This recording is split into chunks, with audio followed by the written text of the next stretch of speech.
하나님의 말씀은 사도행전 5장 1절에서 11절까지입니다. 신약성경 194쪽 사도행전 5장 1절에서 11절까지입니다. 아나니아라는 한 사람이 그의 아내 삽비라와 더불어 소유를 팔아 그 값에서 얼마를 감춤해 그 아내도 알더라.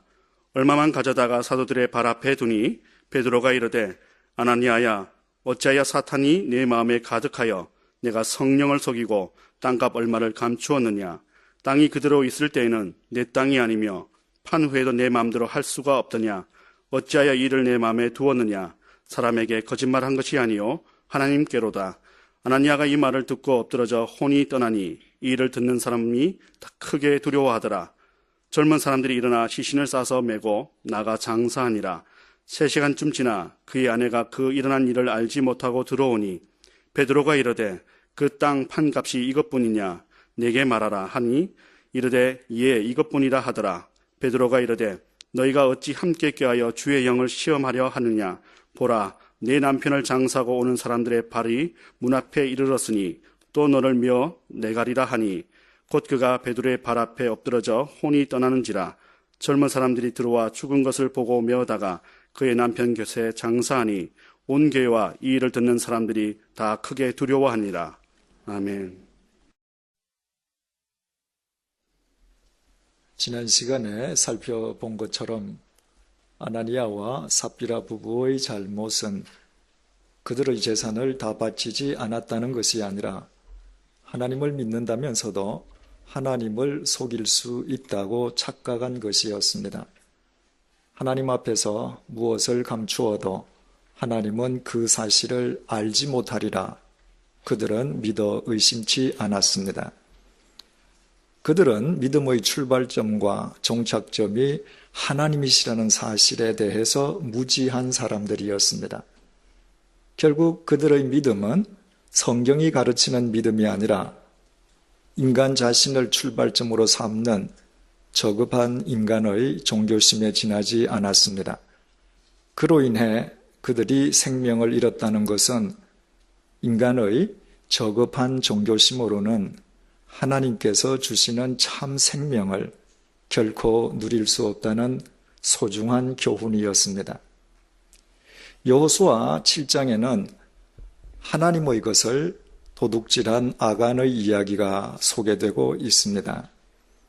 아간은 하나님의 명령을 어기고 취해서는 안 될 하나님의 것을 착복했습니다. 그는 자신이 훔친 것을 자신의 장막으로 들고 가서 장막 밑바닥 땅을 파고 그 속에 깊이 감춘 뒤에 그 위를 흙으로 덮어버렸습니다. 그리고 자신이 한 행위를 사람은 말할 것도 없고 하나님께서도 결코 모르시리라고 생각을 했습니다. 워낙 깊이 감추어 두었기 때문입니다.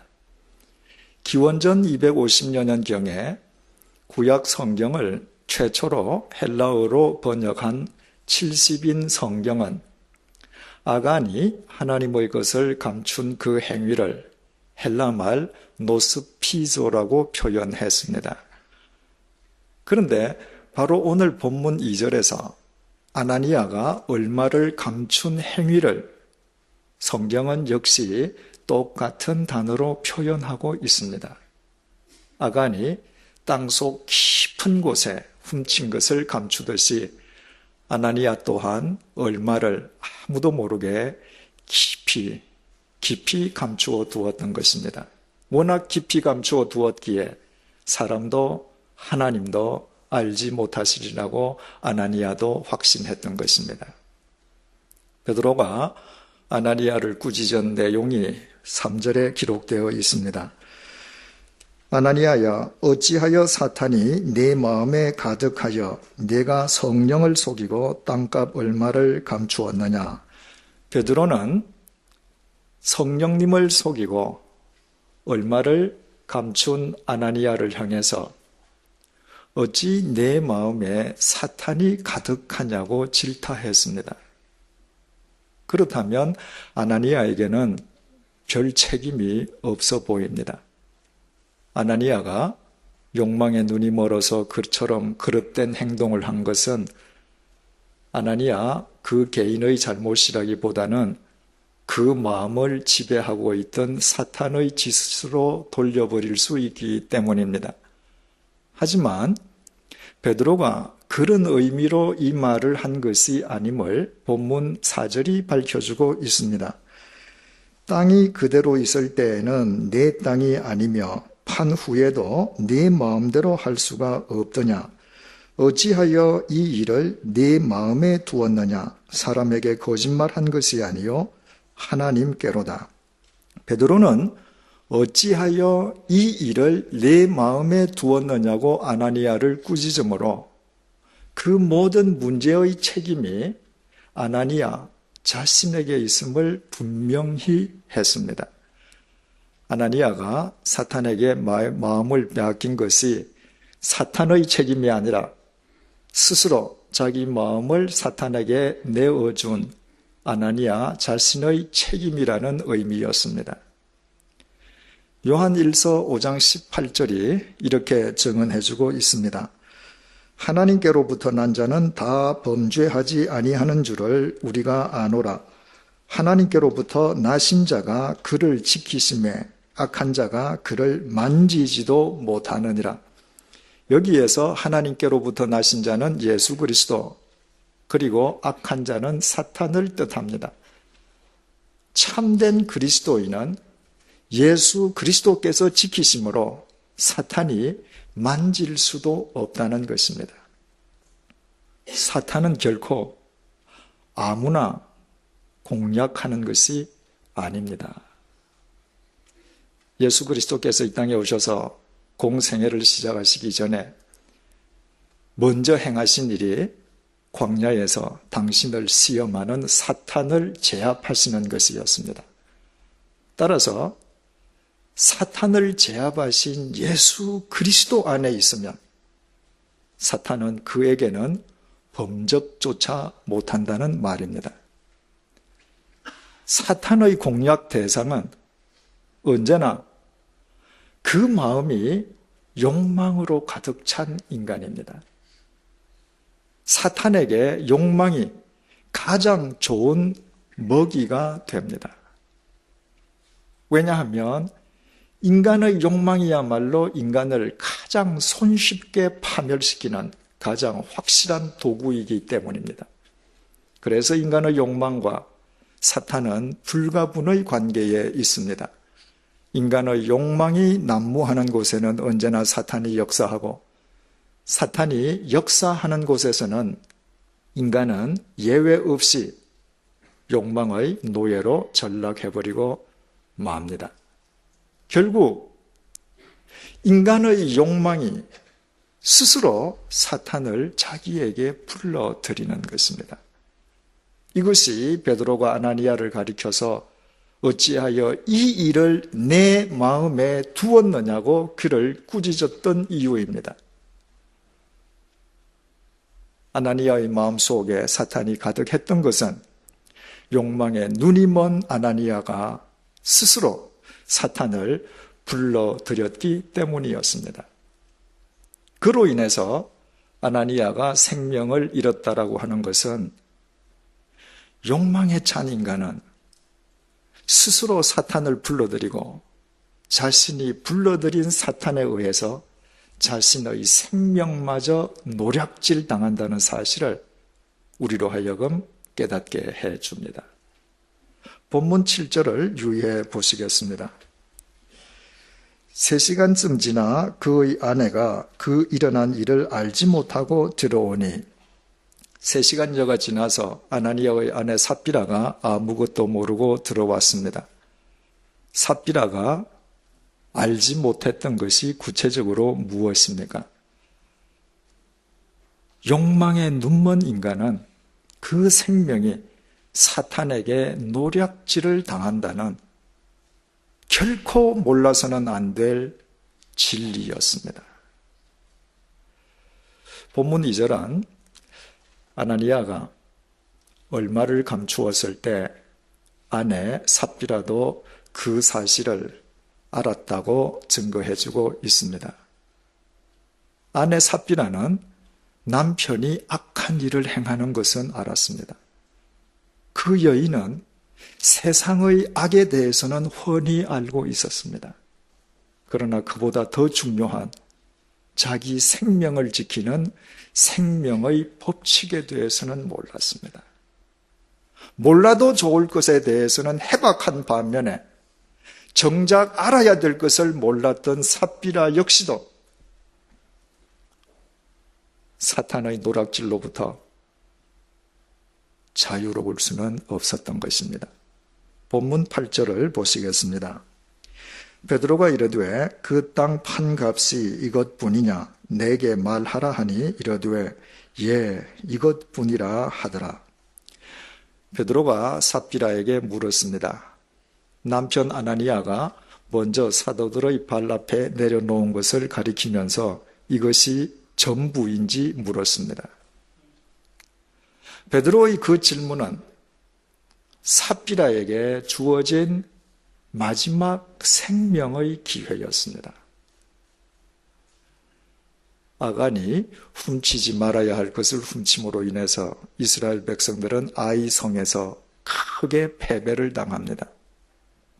결코 질 수 없는 전쟁에서 패배한 까닭이 이스라엘 백성 중에 누군가가 하나님의 것을 훔쳤기 때문임을 알게 된 이스라엘 백성들은 하나님의 명령에 따라서 제비 뽑기를 통해서 범인을 색출하기 시작합니다. 먼저 이스라엘 12지파의 대표들이 모여서 제비 뽑기를 했습니다. 그 결과 아간이 속해 있는 유다 지파가 걸렸습니다. 유다 지파에 속해 있는 모든 족장들이 모여서 또 제비 뽑기를 했습니다. 역시 아간이 속해 있는 세라 족속이 뽑혔습니다.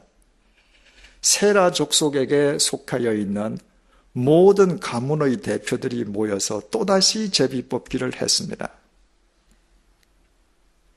예외 없이 아간이 속해 있는 삽디 가문이 걸려들었습니다. 하나님께서 이스라엘 백성들에게 아간의 이름을 지목하여 저자가 범인이라고 말씀하시지 않고 제비 뽑기를 통해서 범인을 색출하게 하신 것 자체가 아간에게는 생명의 기회였습니다.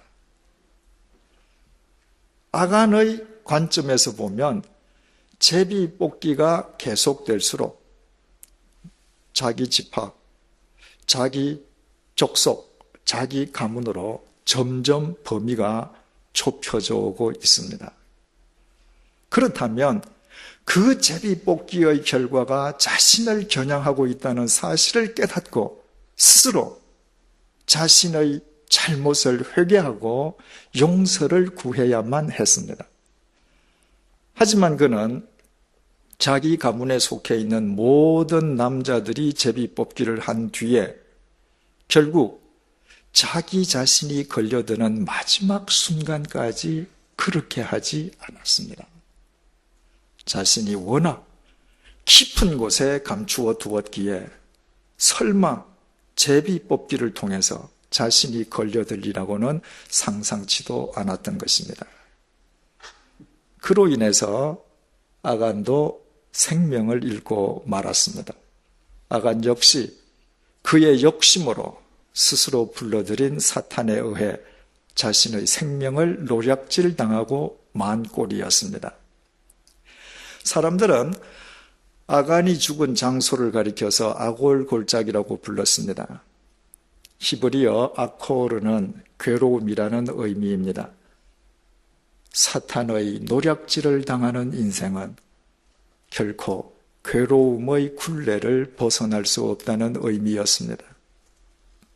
그렇다면 하나님을 믿는 유대인이기에 누구보다도 이 사실을 잘 알고 있을 삽비라는 아간의 전철을 밟지 말아야만 했습니다.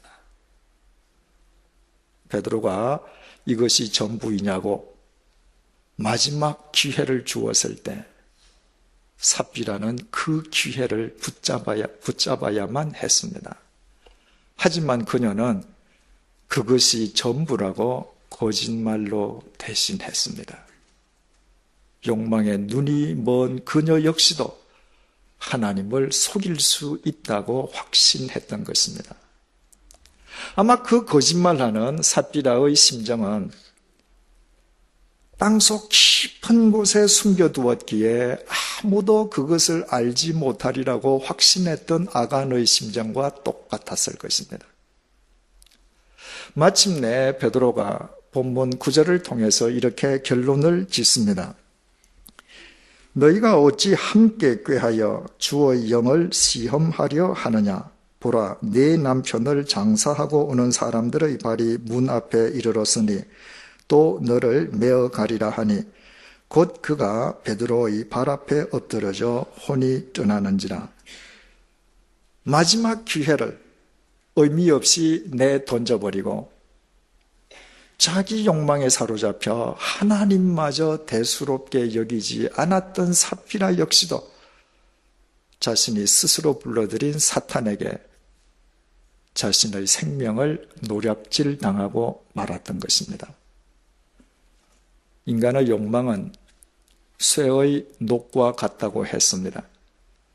쇠에서 나온 녹이 쇠 자체를 갉아먹듯이 인간의 마음에서 나온 욕망이 인간을 송두리째 잡아먹어버립니다.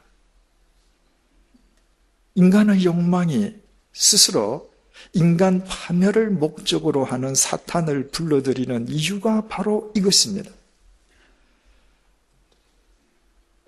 자기 욕망에 눈이 멀어서 스스로 불러들인 사탄에 의해 천하보다 더 귀한 자신들의 생명마저 노략질당한 아나니아와 삽비라 부부야말로 자기 욕망으로 단 한 번밖에 없는 소중한 자신의 생명을 스스로 갉아먹는 어리석은 현대인의 표상이 아닐 수 없습니다. 이 시간 우리가 함께 좀 더 유의하고자 하는 것은 베드로가 내린 결론 중의 한 구절입니다. 베드로는 삽비라를 이렇게 꾸짖었습니다. 너희가 어찌 함께 꾀하여 주의 영을 시험하려 하느냐? 남편 아나니아와 삽비라 가운데 어느 한쪽만 하나님을 속이려 한 것이 아니었습니다. 그들은 함께 꾀하여 하나님을 속이려고 했습니다. 우리말 함께 꾀하여로 번역되어 있는 헬라어 신포네오는 가치를 뜻하는 전치사 쉰과 소리를 지른다는 동사 포네어가 합쳐진 합성어로 그 의미는 함께 소리를 지른다는 뜻입니다. 즉, 두 사람의 마음이 완전 일치된 합심의 상태를 의미합니다. 아나니아와 삽비라는 누구의 선도에 의해서가 아니라 그들은 함께 합심으로 하나님을 속였던 것입니다. 그래서 본문 1절이 이렇게 시작되고 있습니다. 아나니아라 하는 사람이 그의 아내 삽비라와 더불어 소유를 팔아 얼마를 감춤해 그 아내도 알더라. 이 문장만을 놓고 보면 남편 아나니아가 먼저 얼마를 감추고 아내 삽비라는 뒤늦게 그 사실을 피동적으로 안 것처럼 여겨집니다. 하지만 우리말 알더라로 번역되어 있는 헬라어 시네이돈 역시 가치를 뜻하는 전치사 쉰과 보다, 알다는 의미의 동사 에이도가 합쳐진 합성어로 함께 본다, 함께 안다는 뜻입니다. 더욱이 이 동사가 원문에 완료형으로 쓰여 있습니다. 아내 삽비라가 처음부터 완벽하게 알고 있었다는 의미입니다. 한마디로 오늘의 본문은 어느 누구의 주도권에 의해서가 아니라 처음부터 남편과 아내가 완벽하게 공모해서 하나님을 속였다는 의미입니다. 그리고 그로 인해 그 두 사람은 생명의 노략질을 당하고 말았습니다. 하나님께서는 남자를 돕는 배필로 여자를 창조하시고 그 둘이 한 몸을 이루게 하셨습니다. 남자 혼자서는 바꾸어 말해 여자의 도움 없이는 남자의 인생은 절대로 완성될 수 없고, 여자가 남자의 인생이 완성될 수 있도록 남자를 돕는 것은 그 남자와 한 몸을 이루는 자기 인생의 완성을 뜻한다는 것이 하나님의 창조의 법칙입니다. 그렇다면 남편 아나니아가 하나님을 속이려 할 때 아내 삽비라는 남편의 앞을 가로막고 그가 바른 길을 가도록 바르게 도왔어야만 했습니다. 하지만 아내 삽비라는 악을 행하는 남편에게 악으로 도왔습니다. 누가 먼저랄 것도 없이 그들은 처음부터 한 마음이 되어 함께 꾀하여 하나님을 속였습니다. 그리고 그로 말미암아 자신들의 귀한 생명을 사탄에게 허망하게 노략질 당하고 말았습니다. 그렇다면 우리는 오늘의 본문 말씀을 거울 삼아서 세 가지 사실을 점검해 볼 필요를 느끼게 됩니다. 첫째, 이미 결혼한 분들이라면 남편과 아내가 지금 대체 무엇을 꾀하고 있느냐 하는 것입니다. 남편과 아내가 진리 쫓기를 함께 꾀하지 않는 한 그토록 아무리 학식과 교양을 갖춘 것처럼 보여도 결국엔 사탄의 노략질 속에서 불의와 거짓의 공범자가 될 수밖에 없습니다. 그것이 타락한 인간의 본성이기 때문입니다. 자기 욕망에 눈이 멀어 그릇된 삶을 서슴없이 추구하는 남자들의 곁에는 늘 하나님을 대수롭게 여기지 않는, 단지 자기 욕망으로만 남편을 돕는 그릇된 여자가 있다는 사실을 잊어서는 안 될 것입니다. 그런 사람들이 세상에서 분명 세상적으로 화려한 삶을 살 수는 있지만 하나님 보시기에 그것은 자기 생명을 스스로 갉아먹는 자해 행위에 지나지 않게 됩니다. 두 번째로, 결혼을 앞둔 미혼자라면 자기 배우자 될 사람의 가장 큰 조건을 무엇으로 삼고 있느냐 하는 것입니다. 함께 진리를 꾀하는 믿음이 아니라면 세상 사람들이 크다고 여기는 외형적인 것만을 가장 큰 조건으로 여긴다면 그 조건이 충족되는 만큼 그 당사자들은 더 쉽게 사탄의 노략질을 당하고 말 것입니다.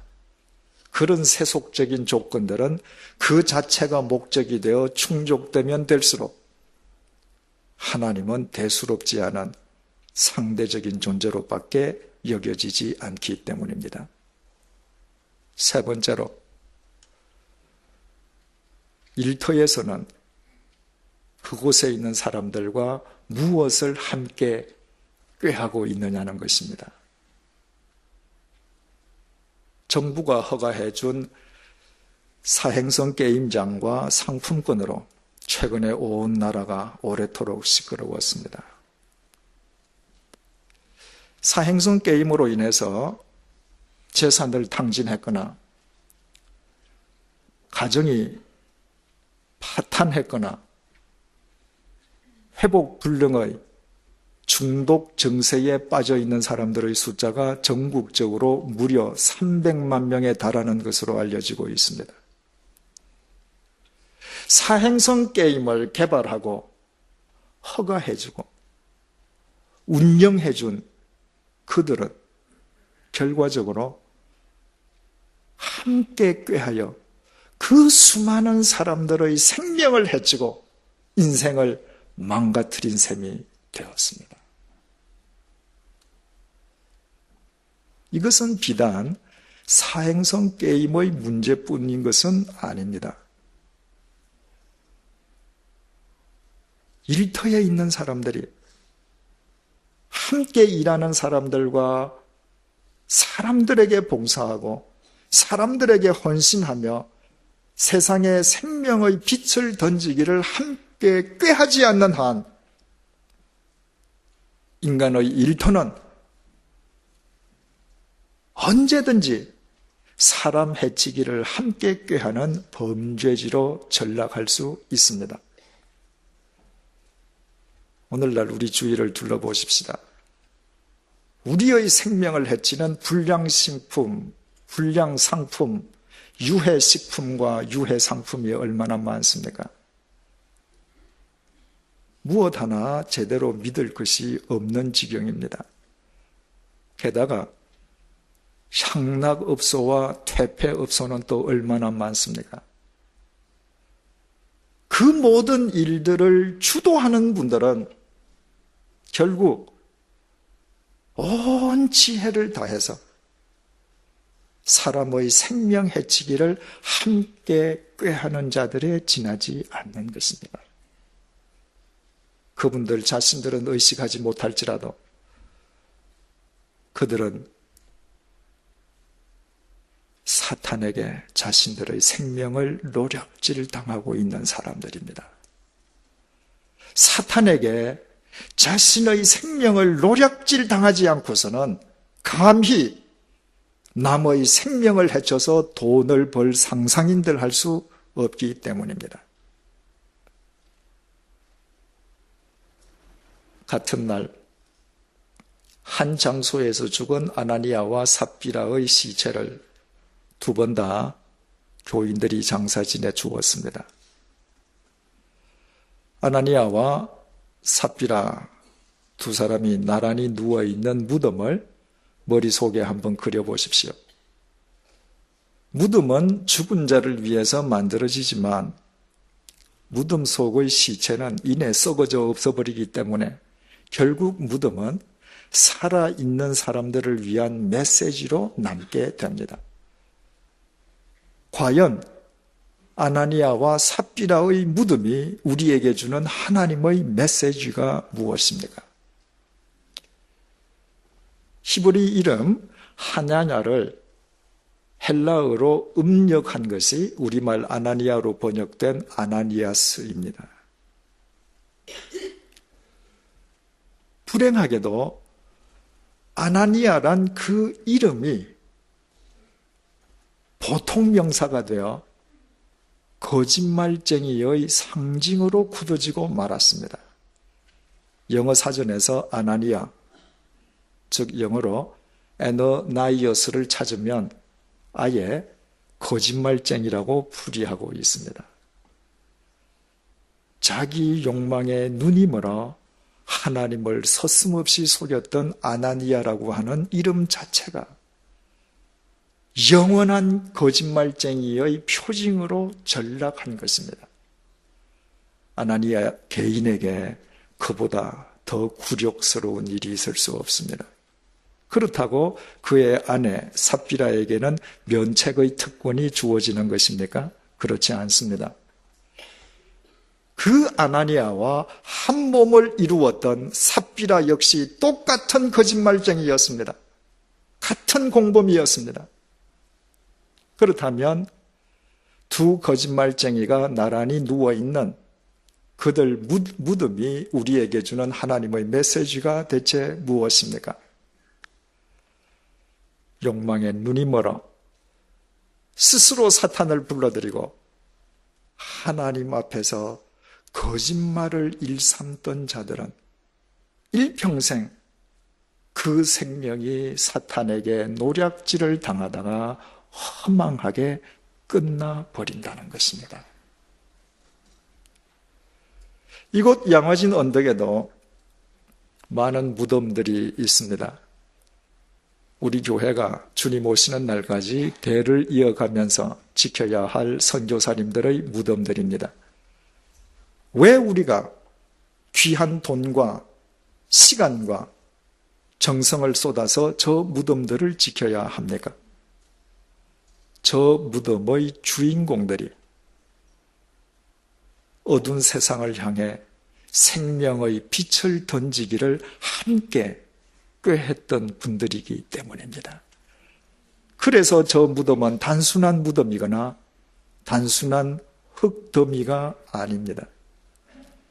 예수 그리스도 안에서 세상을 향해 생명의 빛을 던지기를 함께 꾀하는 자를 예수 그리스도께서는 어떤 방법으로든 반드시 존귀케 하신다는 주님의 메시지들입니다. 언젠가 우리가 세상을 떠나면 살아있는 사람들이 우리를 장사 지내줄 것입니다.